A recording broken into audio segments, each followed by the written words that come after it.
Salut Richard. Salut Jean-François. En fin de semaine, Denise Bombardier parlait du Père Noël de la pandémie en parlant de Justin Trudeau. Tu voulais nous parler de la générosité de M. Trudeau. Écoute, c'est incroyable, ça n'a pas de bon sens. Là. Il est trop petit, celle-là. Mais c'est le nouveau, costume. Ça, oui. C'est le nouveau costume de Justin Trudeau. Écoute, on s'en est parlé la semaine passée, puis je veux revenir là-dessus parce que j'hallucine, moi, sur la valse des milliards et des millions de dollars et les programmes d'aide qui s'empilent les uns par-dessus les autres.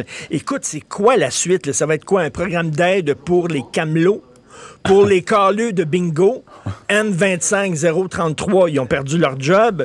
Pour les gens qui louaient des souliers dans les allées de bowling, je sais pas, là. À un moment donné, c'est énormément d'argent. Et je parlais à ma fille de 23 ans ce week-end, puis je disais, qu'est-ce que tu vas faire cet été? Elle dit, j'essaie de me trouver une job dans une fruiterie, dans une épicerie, quelque chose, j'essaie de travailler. Et je parlais à un ami, j'ai dit, toi, t'as deux grands-enfants dans la vingtaine chez toi, qu'est-ce qu'ils vont faire cet été? Ils vont rester à la maison et ils reçoivent 400$ par semaine du gouvernement. Tu sais, l'aide aux étudiants, là, c'est 1250 $ par mois, du mois de mai au mois d'août. Hey, 1250 $, t'es jeune, toi, là, tu reçois 400$ par mois pour rester à veger à la maison, toi, regarder des jeux vidéo, puis tout ça.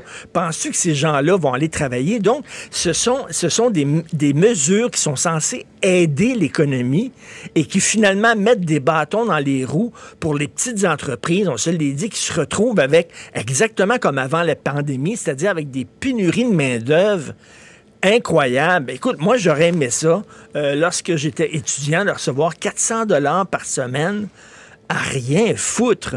À un moment donné, et ça montre à quel point, et toutes les économies mondiales, partout, sont vraiment maintenues en vie de façon artificielle comme ça, et ça montre à quel point l'argent, c'est une abstraction. Tu sais, on riait des créditistes avant, les créditistes disaient, mais si on a un problème, on va imprimer de l'argent. C'est ce qu'on est en train de faire. C'est exactement, D'ailleurs, j'ai un scoop pour LCN. J'ai travaillé tout le week-end là-dessus. Ouais. On sait que la Banque centrale imprime de l'argent au Canada. J'ai la nouvelle monnaie canadienne parce qu'ils sont en train d'imprimer. Ça, c'est le 1$ qui est blanc. Le 5$, il est super beau. As-tu vu ça? Le 5, il est rose, toi. C'est super cute. Le 50 est bleu. Hein? Et le 100$ est comme ça. C'est la nouvelle monnaie. Écoute, là, en veux-tu? Trop généreux ce matin. Il y en a de l'argent comme... Il y en a pour tout le monde de l'argent comme ça. On va payer. C'est bien beau. Et je dis aux jeunes qui, là, j'ai 400$ par semaine, vous allez payer de l'impôt. N'oubliez pas, l'an prochain, lorsque vous allez faire votre rapport d'impôt, l'argent, vous devez en remettre une bonne partie au gouvernement. Donc, on t'en donne de la main gauche, on t'en reprend de la main droite. On vous attend dans le détour, effectivement. Mais c'est un peu l'effet pervers des mesures annoncées par Justin Trudeau. Parce qu'on veut aider, mais dans le fond, ça a l'effet pervers de faire en sorte que les gens disent « Pourquoi j'irais travailler? J'ai de l'argent à rien faire. » C'est ça. On va rester chez moi. Voyons donc. Par ailleurs, tu as des questions concernant...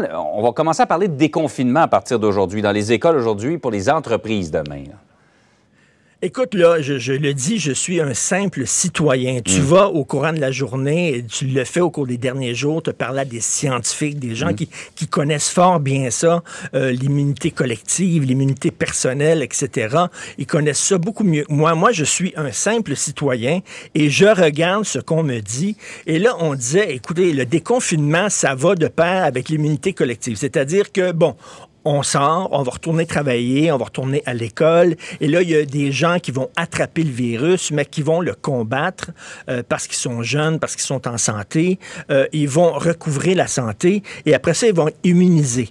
Bon, moi, je me dis, OK, c'est correct. Et plus il y a de gens immunisés, moins le virus se propage. Bon, c'est ça qui est derrière l'idée de l'immunité collective. Sauf que là, on apprend que, c'est pas sûr, l'immunité. Il y a des gens qui l'ont attrapé 2 fois.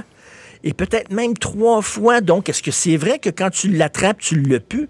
Et là, moi, je regarde ça, puis je me dis, attends une minute, là. Parce que le déconfinement, s'il y a l'immunité, OK, mais s'il n'y a pas d'immunité, moi, personnellement, et là, il y a des gens, entre autres à TVA Nouvelles, des scientifiques qui ont été interviewés, qui ont dit, ouais, vous savez, c'est fort probable qu'il y ait l'immunité. Il y a bien des chances que, même moi, c'est pensé, là, bien des chances, et fort probable, c'est pas ça. Parce que imaginez si on se met à sortir ressortir, puis en plus, quand il fait beau, là, on se met à ressortir, et là, on pogne le virus, et là, une deuxième vague qui arrive cet automne, avec la grippe saisonnière ajoutée à ça, le système de santé va péter aux frettes. Ce serait la tempête parfaite, Richard. Ça serait la tempête parfaite. Je veux pas le faire peur aux gens, là, bien sûr, mais je dis, si le gouvernement est en train de songer au déconfinement, il faut quand même y aller prudemment. C'est ce que dit aussi Monsieur Legault, graduellement, on va y aller. Donc, il ne s'agit pas de se lancer en fou là-dedans. Donc, le déconfinement, oui, mais pas aveuglément, mettons. Exact. Ça sera un gradateur, comme il a dit, et non pas un interrupteur. Oui, un gradateur. C'est beau quand même, la nouvelle monnaie. Oui, ça ressemble beaucoup à de la monnaie de Monopoly, là, mais c'est magnifique. Ça ressemble. Salut, Richard. Salut, bonne journée. Salut.